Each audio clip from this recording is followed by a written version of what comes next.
Hi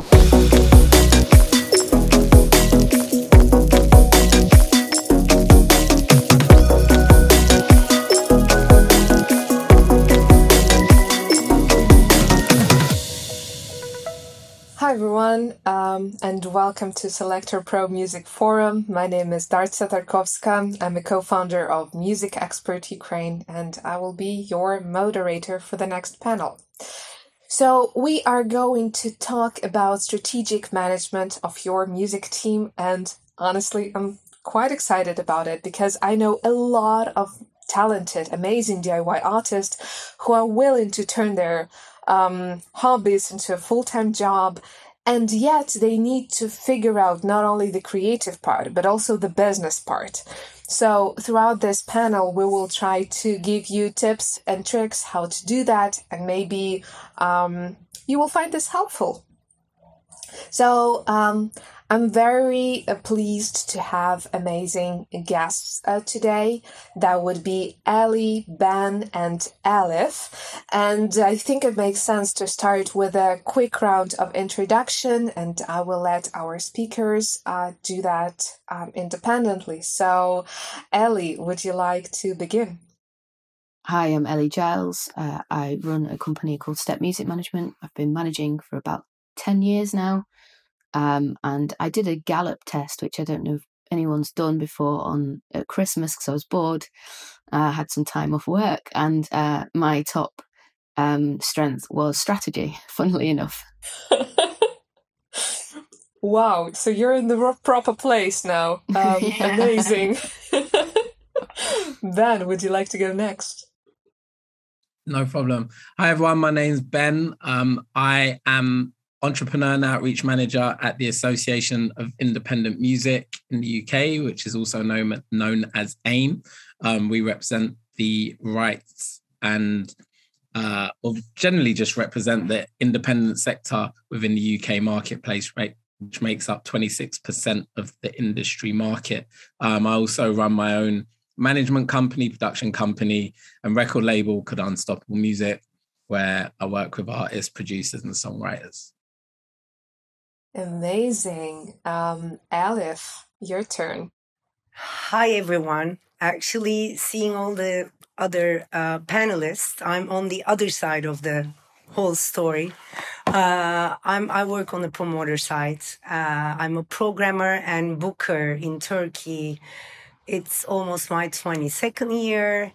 I've been booking mainly for positive music events, which includes Rock and Coke Festival, International Akbank Jazz Festival, a lot of rooted and established festivals, as well as the live music venue called Babylon. And aside from that, I now curate for the Turkish side of Women of the World Festival with British Council and series in England and other venues. So this is what I do. I buy the talent rather than... Cool. Glad to have you on board. I wanted to start really, really simple. I know that plenty of artists are fascinated by the DIY concept, right? Do it your own, like be your own boss in a way. Keeping that in mind, when should a DIY artist start forming a proper team? And who should be the proper person, the proper people consisting of that team, if you know what I'm... if you get the idea of the question. Ellie, would you like to begin? What's your thought on this one? I think the key is, you can always go to a manager yourself, but I would always say that ideally the manager comes to you. So, if you start the ball rolling by putting music out, the chances are that you will be found by someone in the industry. And, sometimes you can get people like press people contact you, or not, like radio pluggers that contact you, whoever it is. But I would always say try and find someone, ideally a manager first and foremost, because they will help you build a team.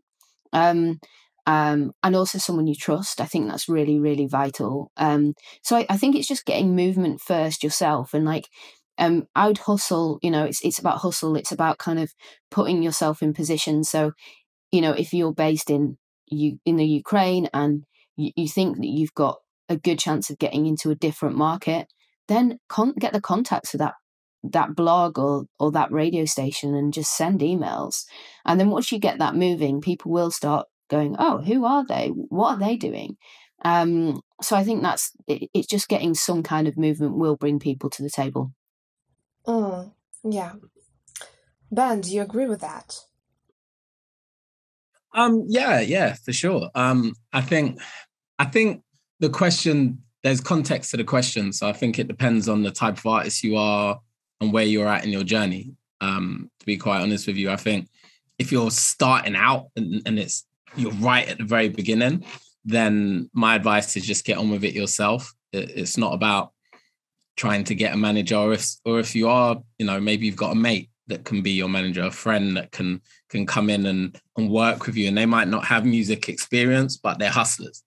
And what you really are looking for in a manager is someone that believes in you and somebody that will hustle and push through and work hard. If you look at someone like Stormzy, for example, he started with his best mate who worked in a mobile phone shop. And he came on as his manager simply because he believed in Stormzy and he was willing to make the phone calls. He was willing to send the emails. He had no music industry experience, but they started out together and they grew. You look at someone like Giggs, it's the same thing. And then as Giggs grew later on, they then added someone that had a lot of music industry experience to the management team, which then allowed them to go to a whole other level because now they had the music industry management experience as well as somebody that was there as a mate from the beginning that would always hustle and have the artist's best interests at heart. So I think it depends. It varies. It just depends on what stage you're at. We recently picked someone up for management and she had just been coming in the studio to work with the producers that I manage. And we really got along. The music that she was making was amazing. And then 6 months later, she reached out to me and said, look, I need a manager. Would you be open to it? And it was a kind of no-brainer because the relationship was already there. And I could see where I could take it and understand where I could take it. But I think it just depends on your journey. And I think as an artist, you always have to remember that it's a two-way street. So if you're approaching managers, they also have to be able to see how they're going to be remunerated and make money. Because, what I always try and remind artists is this isn't charity. This is the music business. And whilst most managers will take a hit in the early stage and do a lot of work and not see anything come back in, I've been there, I've done it, we still are looking and going, okay, by month 18, we should start to generate income at this point, and then that means that I can start to get paid for the work that I'm doing. So also just keep that in mind that managers need to get paid too, and we only get paid 20%. Amazing. Yeah, I think we will get back to that 8 months plan a little bit later. So I will keep that in mind. However, this is very, very relatable for Ukraine, like this kind of situation when you are finding your first debut manager being your wife, your best friend, your relative, and slowly you keep on growing together until you're both professionals. So yeah, I think that's how the majority of current industry professionals actually started out in 90s or earlier on even that. Elif, do you find that relatable as well in terms of Turkey? Yeah, I think I kind of agree with what Ben said. It really depends on where your career is, what your connections and network is. I mean, as an example, we used to receive a lot of emails or requests from the artists themselves, who don't have any managers. They just start their life, like their music, like careers, just artists at that moment, they have the material with them, but they don't have a manager. So they reach out individually. And so at a certain point, we try to get back to these emails, but at a certain point, it's not really, I don't want to call it professional, because as long as you like the material they send you, you can take it into account where maybe you cannot program it at a venue, but you can always program it at a festival or in a smaller slot, but like for me, it doesn't matter if it's the manager who reaches out or the record company or like the artist itself. So, but we have some DIY artists that we know now. Like we kind of get connected here and there, and sometimes they ask us, the talent buyers, some advice. I believe that, there I would agree with Ellie that where the artist shouldn't get submerged in the business itself, but they should be on the creative side. So it really depends on where you are, and if you start getting a little bit of attention, and then you get submerged in your own management, then you have no time to think of other things. But here, when I say manager, that doesn't have to be a manager in a sense, but someone where you can rely on putting a plan, the business development side of things, a 360 management kind of a thing, like where you should start. Should you start with the imagery? Should you start with how you present your music and your material to the talent buyer? Or, it really depends on what this specific artist is on their career at that moment, what they need to elaborate, or vice versa. I don't know if that's enough. Yeah, that makes perfect sense. And that actually brought me to another thought. Some of the musicians are so fascinated by this idea that the moment I have a manager, I'll be able to focus solely on the creative side. Yeah. And I know, yeah. Ellie, I know. But let's keep this conversation going. So that's not true. The pressure actually goes up and up and up as your team is growing. What's your thoughts on this one? 100%. I've got different type of people I manage, and certainly one of them, Erlen Cooper, he can manage himself quite easily. He's extremely smart and strategically thought out man, and he's very good conceptually. He's very good. His work ethic is, second to none. And he's always challenging me as much as I challenge him. We challenge each other, and that's what makes us a good team. So, he'll come up with something. He'll say, Ellie, have you thought about this? And I'll be like, no. And then I'll go, have you thought about this? And he'll go, no. And then we kind of bounce off each other to find the best way forward. And what that means is that things get moved very quickly, and we can act really quickly. And we're always aiming for new things. We're always got like a six months to a year plan. And I think it's really important to work out your focus as an artist and say, right, what do I want, and what do I want to achieve in this? Do I, what kind of genre do I want to make? What do I want to look like visually?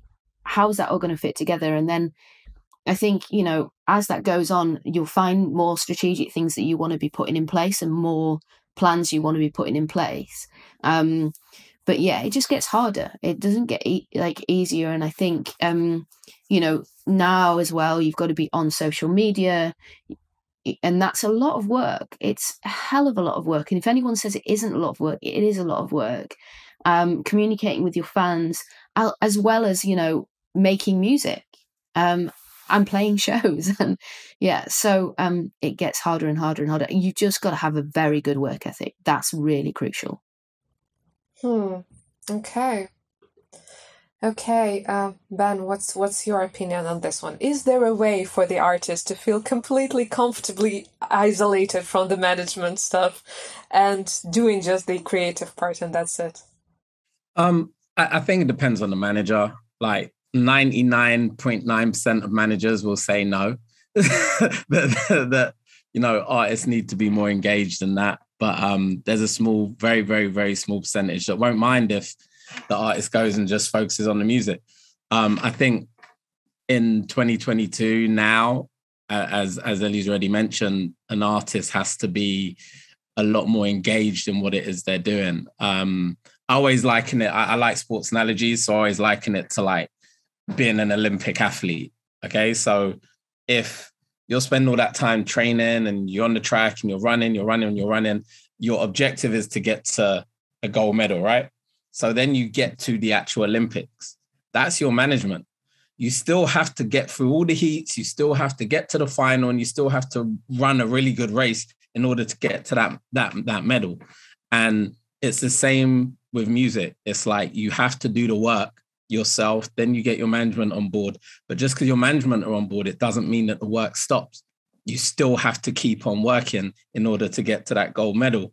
And that in today's day and age, that can mean Instagram, TikTok, Twitter, all these different platforms that you have to engage with your fan base on and build your audience and curate and engage an audience and create content. And it has to be authentic, and that has to come from you. And you can strategize it with your manager, and you can work out a plan and timelines and all the rest of it. But ultimately, you have to deliver it. And I know for myself, before I take on any artist, I always look at their work ethic. I'm like, are you willing to do the work, or are you just looking for somebody to do all the work for you? Because as I said before, manager's take is 20%. So in order for me to make what you're making, you should be doing 4 times more work than I am, is really what it comes down to, because I'm taking a 5th. So the other 4th is you. And that comes down to the hard work that you're putting in. So, I have to do the same thing with 4 other artists in order to make what you're making.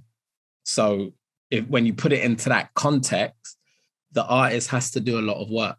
It's not a 50-50 partnership. And we can get onto how that can be a 50-50 partnership. But in the traditional kind of way of working, you're looking at 20%, which means you need to do the work. I think if you look at like Stormzy's perfect example, I'm sure as hell that Stormzy sits there and goes, what am I doing next? What I want to do next? What do I want to do next? What do I want to do next? And he says to his manager, I want to do this. We need to make this happen. Will you help me make this happen? But he's coming up with the ideas. I'm sure of hell he's coming up with the ideas. And, and that's because he knows what he wants to do and what he wants to say. And, all the people I work with know what they want to do, know what they want to say. And, all my job is to do the back end of that. Like my job is to do the nuts and bolts. And yeah, of course I'll come up with ideas, but at the end of the day, they have to drive the car. I'm just a navigator.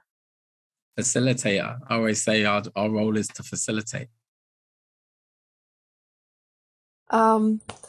Both of you mentioned the so-called work ethics. Can we dive a bit more into that? Like, what kind of qualities would you highlight as the most crucial ones? And how do you communicate with your artist some standards connected to that? Or these are simply the ground rules that are non-negotiable? So I've got ground rules. So I was managing someone over the last few years, and we parted ways. And the reason why we parted ways is that person was working in a job and press was coming in, and I'd say, look, in the evening, can you do this piece of press so I can get it back tomorrow? And so I'd text them the next day and I'd be like, hey, did you get a chance to do the press? Oh, sorry, I went to the pub. Oh. So there was a point after a few months of me grinding myself, and I just rang this person up and I said, no, it's done. We are done. I am not doing this anymore. And it has to be mutuality. It has to be that they are driving the car. It has to be. And, that work ethic is basically, if you're working a full-time job, because a lot of artists do a full-time job as well as being an artist, that at the end of that day, they're going, right, I've got to go and put hours in to my artistry. I've got to go and put hours in, whether that's in the studio, whether that's answering questions for press, whether that's doing whatever it is to make sure whatever is needed to be done is going to be done. Every single person that I work with has that work ethic. They will, sit there and work all hours to make sure something is done to the time it needs to be done. And if they start missing deadlines, or you're missing deadlines, or you're procrastinating, you're like, well, maybe you don't want to be an artist really deep down. Maybe you don't want to be an artist. I say this with managers as well, and some managers don't reply to emails or don't do anything. I'm like, do you really want to be a manager? Do you really deep down want to be a manager? Because if you don't want to be a manager, don't be a manager. But if you want to be a manager, fucking reply to emails. So it's the same with artists. It's the same thing. It's like, it has to be about you and making them decisions. There's a girl, Sophie, who is ace, that my writer producers are working with, and she's cool as fuck. But her work ethic, man, she finishes work and she goes in the studio and she just work. Got an idea, I've got this idea, that idea, this idea, bum, bum, bum, bum, bum, done, done, done, done, done, done, done, done, done. That's what you want. Some artists are really creative and they know how to, they come up with ideas. We don't have to tell them anything, it's right there. But with some of them, they're so lame, or some artists are, all they want to do is they want to be stuck in the studio and they never want to appear, they never want to have any physical appearance or online appearance, And I always tell the managers, please convince them, because this is a good project, something's good gonna come out of it. You know how it is, I'm sure you have it on both sides, but I think the artist input is so important. And sometimes when you see the manager and the artist working so well together, and we are the ones as the promoters, that really gets projected in the ticket sales, or how well the show is promoted, and then it turns into a success. I always ask talent a question when I first start working with them. And I always ask them, what's your ambition? Are you trying to have a career in music, or are you trying to be famous? Because they're two different things. The fame can come with the career and the success. But if you're chasing fame, what you're going to do and what you're willing to do is very different to if you're trying to create a career in music. And those that say, I just want to be famous, see you later. I can't work with them, because I know that generally 99% of the time, the work ethic isn't going to be there, because you're doing it for all the wrong reasons. And when it hits the fan, the proverbial hits the fan, and it's time to really dig in and go into that dark place and do the really hard work, you're not going to be able to do that. So it's a waste of both our time for me to engage with you. And, I think it's really important that artists understand that it is a lot of hard work. You need to be on your social media. You need to be promoting your releases. You need to be engaging with other artists and other people in the community that can support your work, as well as you pushing your work. So that, there's a lot of networking. There's a lot that goes on. And my other thing is, I can't be out working my artists.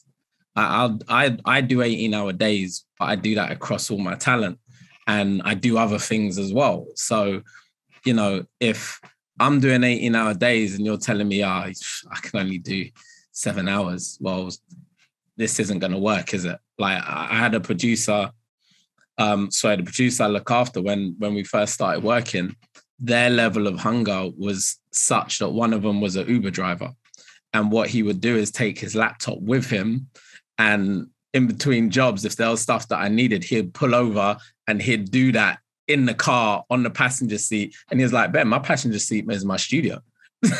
So that was the hunger, and that's how hard he was willing to work. And if you're not willing to work that hard, then there's no point in us working together, because that's what it takes to beat the competition, because it's a highly competitive space that you're entering. And those that you can have as much talent as you want, but if you're not going to put the work in, your talent doesn't actually mean anything. I mean, wow. I'm going to be very attentive to Uber drivers now, because you never know. That's a good point. But you know what? I just can't help myself. I keep on thinking about the 8 months you were referring to initially, and I totally get that. An artist needs to have a proper development plan, you know, like a strategy, do this and do that. Can we dig a bit more into that? Like, what's the duration of a strategy do you usually plan with your artists, and how detailed it should be? I think the key is 2 years in my mind. I would always go 2 years. I think it's quite a solid amount of time to kind of have something to reach to. Some people would say longer than that, but I think 2 years is feasible. I mean, the way I normally do it is I don't go too detailed, because I think that everything has to move and everything is movable. But I think that if you need to put in like little tent poles in, which mean that, like, you know, you go, right, okay, around this time we're going to put out this music, and then we need to put in another EP at this point, or we need to put out some tracks at this point, and we want to be hitting these festivals, or we want to be hitting this place media wise. And so you kind of like build a trajectory of like, okay, what are our aims and what are the things do we need to be ticking off? And so each over them 2 years, it can be different things, because if you've released 2 albums before, that's very different to when you've just started out. And so it's a totally different world, because when you're releasing a new album and you've already released music, it's about, building on that, but making sure it doesn't dip as well, like, sustaining, and then thinking of more interesting ideas to take it to another level. But then the smaller things, when you're starting out, it's ticking them little boxes that are tastemakers, that you're surrounding yourself with the right worlds, so that the world, that then you're telling your own story. Because what's really important is narrative. Narrative is so, so important. So you want to think about your narrative and what you stand for. And that's, I guess, your narrative is your values in lots of ways as well. It's like, what like musically who would you not ever work with? Who would you fucking want to dream of working with? And, where do you see yourself? And you don't have to say, oh, I want to be Stormzy, but you could say, I kind of like what he's done there. Like, that's cool. Like, that's the kind of vibe, but I'm willing to work to get to that place. Or you might be like, no, I just want to like put out albums for like the next 30 years and just carry on making albums. And I don't care about being like the most successful thing, but I want a career. So it just depends on what your aim is. So I think that's the key, but it's looking at other artists that are in your world and going, what have they done? Where have they hit? Where have they hit media-wise? Like, who were their first people that like played them on radio? Who were the first people who wrote about them in press? Who was the first people to like cover them on socials? Like any of that, and going, right, steal from that, get the contact, boom, boom. Hello.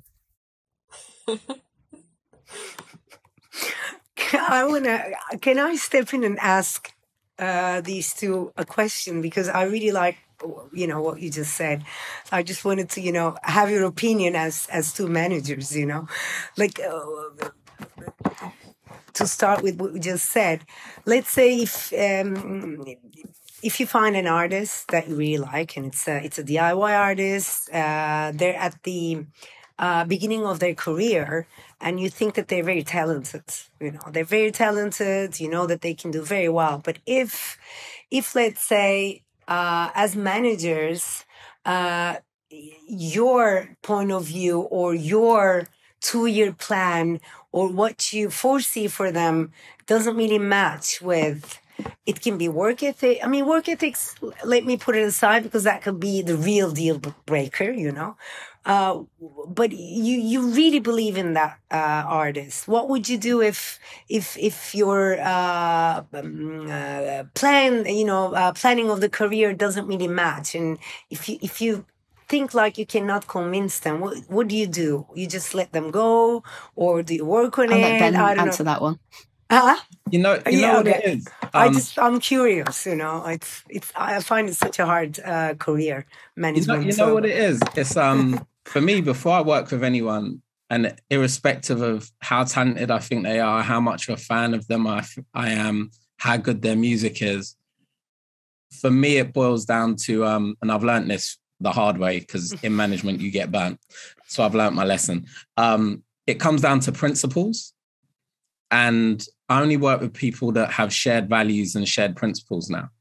So if we're going to sit down and discuss the plan moving forward and we're on two completely different pages, that means that we didn't share the same values and the same principles in the first instance. So we shouldn't be working together anyway. Doesn't matter how much money you can make. You can make me £1 billion. I don't care. If we don't share the same principles, it's never going to work, and it's only ever going to end really, really badly. So the key is to really sit down and understand who that person is. And before I take anyone on, no matter how excited I am by their music, I always make sure I spend some time to get to know who they are as a person, what their principles are, what their values are, and to ensure that they align with my own. And if they marry up, then I know that we can work. And in terms of development, it's like, it varies. We had someone, I've got an artist that I've had in development for last year. He was a self-releasing artist. He got plays at Radio 1, at One Extra, at Asian Network. But when I came in, I said to him, I feel like your songwriting needs improvement. I feel like the production values need to come up. And I feel like we need to develop your vocal range, because your vocal right now is very limited. And that means we're not going to put out music for 18 months. So we're just going to fall back and put you into a development program. Mm-hmm. And there's other things that I wanted to work on with him as well. And he was like, if that's what you think is best with your 20 years experience in the industry, and that's going to give me the best chance to be a success, then let's do it. And that's the type of person I want to work with, because not to be a dictator, but just to be able to say, look, this is what I think. And this is based off of my experience, my understanding, my knowledge of the business. This is what's going to give you the best chance of success. And for that person to be receptive to it. And on the flip side, I'm not always right. Recently, I had another artist that I'm working with, and I've been developing her for 2 years, kind of old school style development, Clive Davis style development. Never had a record out, all that kind of stuff. Developed her for 2 years, and we're looking now to move her records forward. And there was a record, and she was like, "This is my second single," and I was like, "That's not even making your album, mate. I don't know what you're talking about." She was like, "Nope, this is my second single. This is it. I'm telling you." So I said, "Okay, I'll go away and listen to it." And I went away and I came back. I said, "You know what? You're 100% right. This is your second single." So there has to be a give and take. We have to be able to listen to each other. I have to be able to listen to the artist. They have to be willing to listen to me. And we have to work out what is the best way for them to succeed, because ultimately we're working towards a common goal, and it's about them succeeding.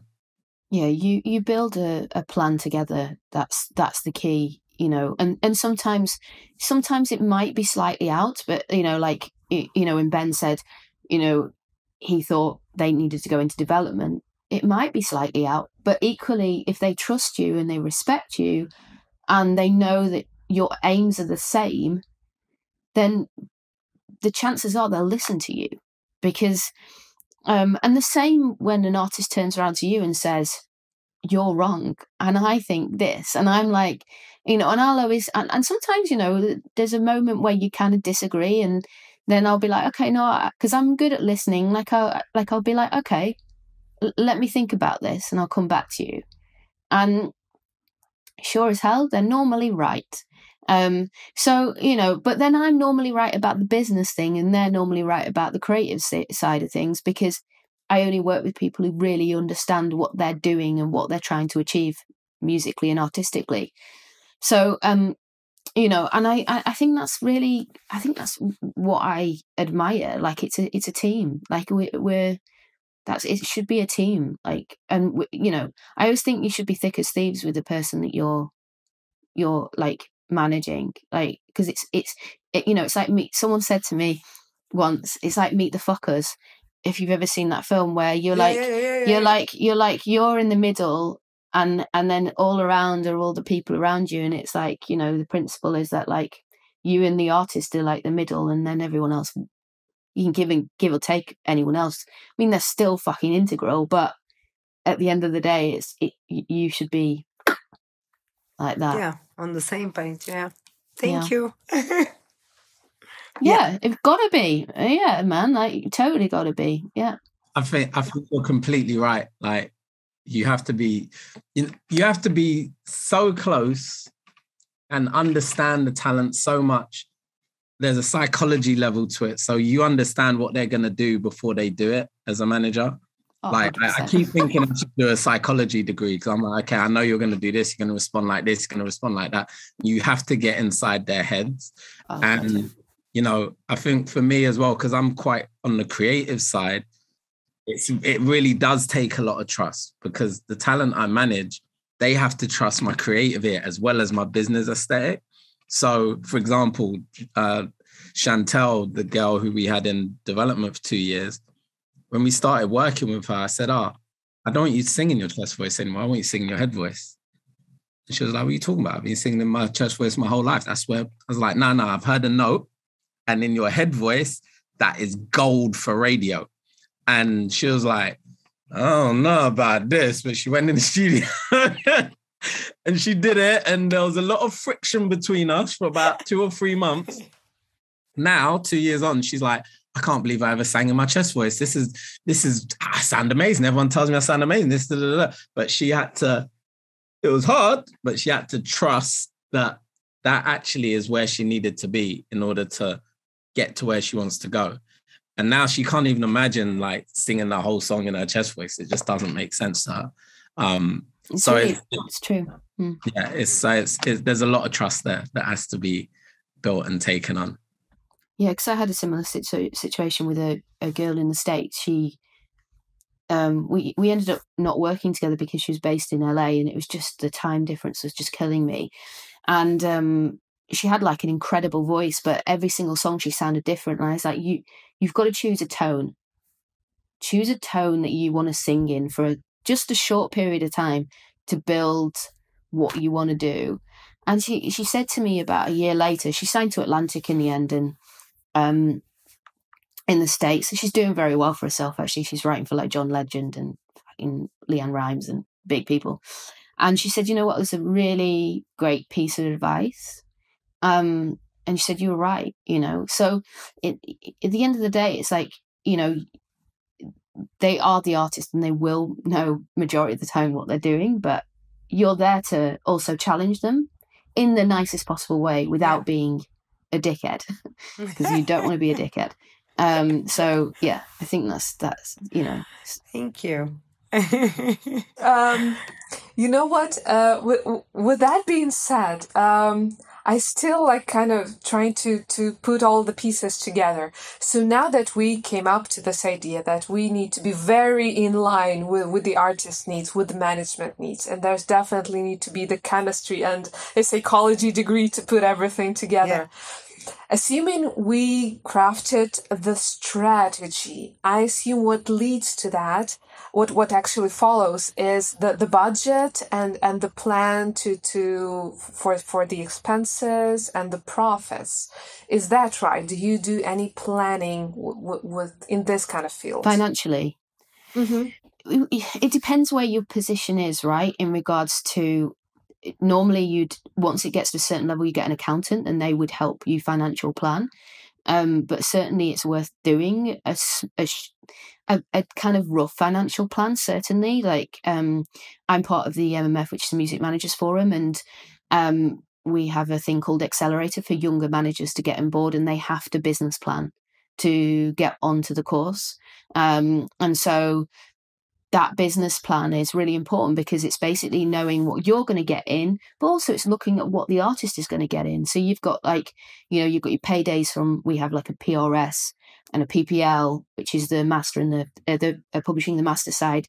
And that comes in certain times in the year. So you put that into the pot. Are you going to get an advance anytime soon? Are you going to get, I took one of my artists who was so bad with his money, and I said, right, we're putting you onto a wage. That's it. Like, spoke to his accountant, and I was like, we're putting him on a wage, and that's how it's got to be. Because otherwise, and he would never be secure financially. So that's what he gets. He gets a wage, and sometimes goes, Elle, can I have a bit more money? And I was like, what for? I'm like, what for? Because we need this money for the next 3 months, because you're not going to get any more money in. So yeah, like, you oversee it. You try not to do that work, as in like, but you oversee it and make sure that there is a budget and there's an idea and a plan, and that they can look after themselves and they can feed themselves and they can pay the bills. So yeah, I think it's important. Yeah. Okay, so to build up on this one, I think Alif mentioned this one earlier, that some of the Turkish artists needs to work a lot with brands, and maybe they have some other sources of monetization, because in Ukraine, oh my, that was quite a thing. Obviously, we had a couple of years ago, actually, a study on the music market, and it turned out that, surprise, 70% of the income goes solely from the concert industry. And now when the pandemic hit, artists were like, wow, so apparently we had to diversify. Throughout this whole time, we had to diversify our income. How should we do that? And now the major artists are trying to cooperate with brands. Yeah. DIY artists are working with Patreon, some kind of more direct-to-fan platforms. So just financial check. That's a new section in our discussion. Financial check. I'm wondering if you guys can pinpoint some interesting ways to monetize music that were missed by artists. I think we're quite fortunate in the UK that sorry, I dropped something. I think we're quite fortunate in the UK that we have, if you're kind of an emerging artist, if you're starting out, there's access to grant funding to help you. So, there's things like Help Musicians, there's PRS Foundation, which helps you to secure early stage finance to help you to finance your projects. And I think what's really good, going back to the previous question with those, is that from a very early stage, you have to learn how to budget, and you have to understand your income streams, and you have to understand your expenses. And then that stands you in good stead moving forward. As you kind of move forward, obviously there's streaming revenue, there's live performance, but I think now's a really exciting time to do things really different. I keep saying that the music industry right now is the early wild west. It's like, claim your ground and make it happen. You know what I mean? You can do whatever you want to do. So if you want to go direct consumer, you can do that from your own website. You could do that via Patreon. You can do that in so many different ways. You can create bundles. You can put things early onto your site as a physical and then put it on streaming platforms afterwards, so that you don't lose out from the streams. There's so many different ways to monetize. Obviously, everyone's chasing after NFT gold rush right now as well. So if you can, I think the key is to build an audience. There's a really good example of an AIM member called Nux, who during the pandemic consistently put out music, whether it was his own song or whether he featured on someone else's song. Every 3 to 4 weeks, he was on something. And that came out throughout the whole pandemic and has set him up so nicely for now, where, his streaming, I think, is like just under 2 million monthly listeners. And that's up from a couple of 100,000 at the start of the pandemic, because he was consistent. And now he's sending his merch direct to fans. His live show, his first live show that he did post-pandemic, sold out within 10 minutes, like really, really kind of doing well. And it's anticipated that 2022 is going to be huge for him. And we're really happy as AIM that that's one of our members. And I'm really happy because I've seen this kid's journey from the very start and seen what he's been through. But I think consistency and quality music is key, but tapping in and building an actual audience and a following. If you look at his numbers, it's consistent across his Instagram to his Spotify to his YouTube, very consistent numbers, which means that his fans are engaged and they stay with him on all platforms. And that's why he's able to do what he does. And if you can build that audience, then that allows you to enter the NFT space because you know that you've actually got someone to sell to. Because I keep saying to people when they're like, I've got to put out an NFT, I'm like, well, do you have an audience? If you don't have an audience, it doesn't actually matter. You can put your it's like going in the shop and putting your thing on sale, but if nobody wants to buy it, it's just going to get returned. So, I think the key is to build the audience. But if once you have the audience, it's wherever your imagination can take it, you can make a sale. There's companies now that are saying you can do your own festival in other countries. So rather than do just a show, you can actually go, right, I'm going to come via you and you're going to book, we're going to put these 2 acts as support and you're going to book out the hotel, you're going to book out the flight, you're going to book out the transfers, and cover all those costs.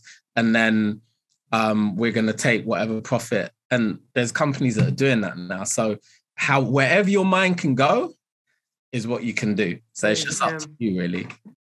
Yeah, I totally agree. I think there's certainly with 2 of my gang, one of my gang had his album out like literally a month after lockdown, and we were like, oh fuck. So I said to him, look, let's just keep going with this album, but let's pivot. He'd made 3 albums which are part of a triptych. So I said, right, okay, let's make a piano album with other people covering your songs or reinterpreting your songs, and then not so do an ambient album. And so we had a plan for like, okay, this album's probably not going to get what we want, but if we keep going. And then we kept putting music out continuously for 2 years, and streaming is just algorithmically just gone boom. Like it's just gone boom. It's climbing all the time. And like as Nuts did, I think that consistency is so vital to building that now. And I think because algorithmically Spotify love it when you're just feeding it regularly and it just kind of starts rolling and rolling and rolling. So I think that's a really, really great piece of advice. And that also can work anywhere in the world. And that's what's beautiful about it. The other thing is what I did with my other gang, my other artist was, his fans are avid about like what he writes. He's such a good songwriter. So we did a guitar tab book, which we sold at like, I think it was like 10 quid or something, like 15 quid. I can't remember how much it was. But we like sold loads of them, absolutely tons of them. And it covered him for like 6 months. Mm-hmm. So, that was, and we made them all ourselves. And I just basically said to the publisher, look, like we're fucked. You either support this or you don't support this. Like, if you don't support this, we're going to do it anyway. So we did that. And then we also did he's a really good lyricist. So we sold his lyrics on eBay as lyric sheets. And we only did like 24 of them. But again, just put them on eBay and just sold them, and again brought another bit of income in. So it's just it just depends on what your fan base likes. Yeah. It's fine. It's it's knowing the fan base really well and going, okay, what do they want? And the other one who we've done a lot on algorithmically, he does a lot of really good photos. So we did a photo book with him. So it was kind of like just going, right, what are the fans are about? What do they like? And then just giving them it. It's that simple. Wow. I love that there are so many opportunities and possibilities to grow. You just need to think out of the box, in a way. Guys, unfortunately, we're running out of time, but I feel like there are so many things I would love to discuss with you. But either way, thank you for this wonderful conversation. I'm sure that our listeners found a lot of different ideas and thoughts. I have some great news to everybody who's watching us right now. You will have around 10 minutes to have a break, to write to your manager, to plan a new strategic session of yours and dive into this more deep and plan your career in the future. And yes, to Ellie and Alif and Ben, thank you so much for finding time to join us. Let's keep in touch, and we will see all of you guys in one of our next panels. Thank you. Thank you. Thank you for having us. Thank you.